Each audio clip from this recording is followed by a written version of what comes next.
Well, Passover began Wednesday, and then we have Ramadan that starts next week. And today, of course, is Easter Sunday, the holiest day in the Christian faith. And on your side, Jeff Vallen is talking with worshipers tonight about what they're missing and also what they're gaining by having to attend services online instead of in person.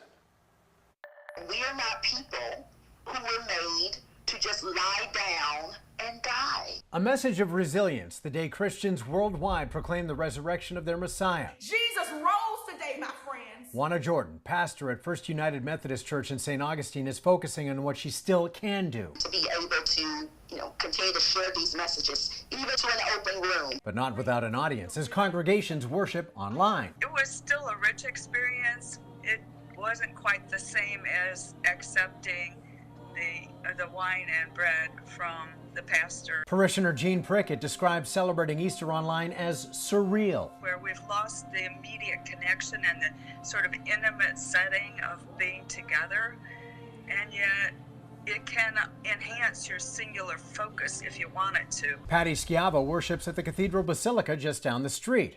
Her family dressed for church this Easter, and like Prickett, she says they missed their fellows in faith. The actual physical closeness of hugging them, of being really together. As well as the central moment of any Mass. And then for us as Catholics, we're not able to receive the Eucharist in Holy Communion. They say they're bridging that gap with prayer and a strength that Pastor Jordan says doesn't depend on one religion. Even if we are from a very different type of faith tradition, then what does it mean for us to look to those who are around us? But that they admit will be easier when they can be around their fellow parishioners again. I feel strongly that there will be a spiritual connection among us, especially in this congregation, that will be stronger than ever. In St. Augustine, Jeff Vallen, First Coast News, on your side.